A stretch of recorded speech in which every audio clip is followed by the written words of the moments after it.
Friends, அனைவருக்கும் வணக்கம். Mutton குழம்பு ஈஸியாகவும் சுவையாகவும் எப்படி செய்யலாம் பார்க்கலாம் வாங்க. நான் இன்றைக்கி 1/2 கிலோ மட்டன் எடுத்திருக்கேன். மட்டன் நல்லா வாஷ் பண்ணிவிட்டு குக்கரில் சேர்த்துக்கலாம். இதனோட கொஞ்சமாக உப்பு, 1/2 டீஸ்பூன் மஞ்சள் பொடி, 1 கிளாஸ் தண்ணி விட்டு வேக வச்சுக்கலாம்.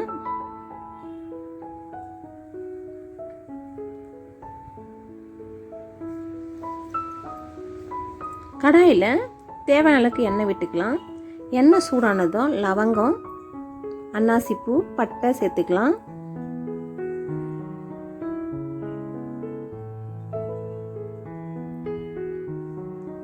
பொடியாக கட் பண்ண சின்ன வெங்காயம் சேர்த்துக்கலாம். சின்ன வெங்காயம் இல்லாதவங்க பெரிய வெங்காயம் சேர்த்துக்கலாம். சின்ன வெங்காயம் சேர்த்திங்கன்னா குழம்பு நல்லா சுவையாக இருக்கும். கறிவேப்பிலை சேர்த்துக்கலாம்.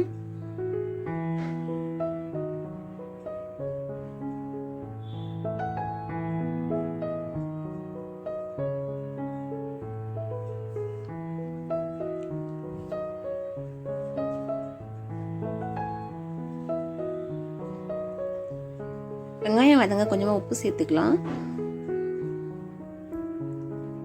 வெங்காயம் நல்லா வதங்கினதும் எண்ணெய் பிரிஞ்ச வரலுக்கு வதக்கி எடுத்துங்க. இப்போ 1 டீஸ்பூன் இஞ்சி பூண்டு விழுது சேர்த்தாச்சு. இப்போ ஃப்ளேமை மீடியமில் வச்சுட்டு நல்லா வதக்கி எடுத்துக்கலாம்.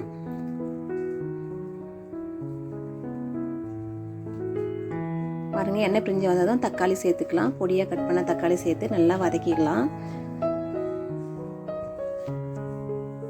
இது மாதிரி எண்ணெய் பிரிஞ்சு வந்ததும் 1 by 1 மசாலாவை சேர்த்துக்கலாம். இன்றைக்கி குழம்பு மசாலா எடுத்துருக்கேன். உங்களுக்கு எவ்வளோ காரம் தேவையோ அந்தளவுக்கு மசாலா எடுத்துக்கோங்க. இப்போ இதனோட ஜீரகப்பொடி 1/2 டீஸ்பூன் சேர்த்துருக்கேன். ஜீரகம் நல்லா வறுத்து அரைச்சி எடுத்துருக்கேன். சோம்பும் வறுத்து அரைச்சி தான் எடுத்தேன். சோம்பு தூள் 1/2 டீஸ்பூன், கரம் மசாலா 1/2 டீஸ்பூன். இப்போ நல்லா மசாலா ஒன்றோட ஒன்று நல்லா கோட்டை வர மாதிரி நல்லா கலந்து விட்டுக்கலாம்.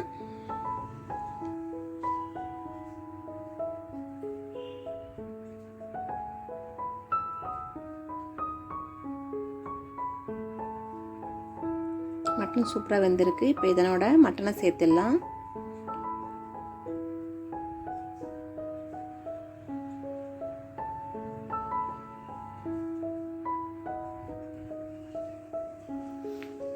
உங்களுக்கு கிரேவி எந்த அளவு வேணுமோ அந்த அளவுக்கு தண்ணி சேர்த்துக்கலாம்.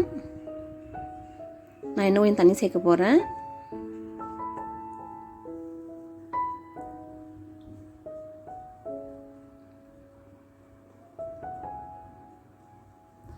ஏற்கனவே வெங்காயம் வதங்க கொஞ்சமாக உப்பு சேர்த்துருக்கோம். மட்டன்லேயும் உப்பு சேர்த்து வேக வச்சுருக்கோம். உப்பு எந்த அளவுக்கு தேவையோ அந்தளவுக்கு சேர்த்துக்கலாம் ருசிக்கு ஏற்ப. இந்த ஸ்டேஜில் உப்பு கரெக்டாக இருக்குன்னு பார்த்துக்கலாம்.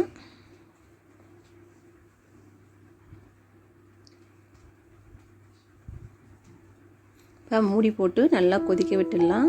இந்த மசாலா ராசமெல்லாம் போகிற வரையிலும். பாருங்கள் எவ்வளோ சூப்பராக கொதிச்சு வந்திருக்குன்னு.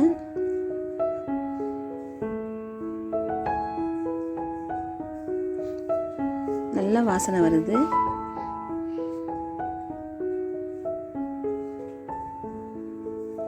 இப்போ தேங்காய் விழுது சேர்த்துக்கலாம்.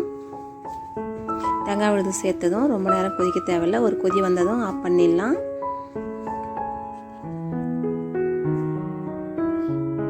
கொஞ்சமாக கொத்தமல்லி தூவிக்கலாம். இந்த வீடியோ பிடிச்சிருந்தா ஷேர் பண்ணுங்கள், லைக் பண்ணுங்கள். நம்ம சேனல் புதுசாக பாருங்கள், சப்ஸ்கிரைப் பண்ணுங்கள். தேங்க்ஸ் ஃபார் வாட்சிங்.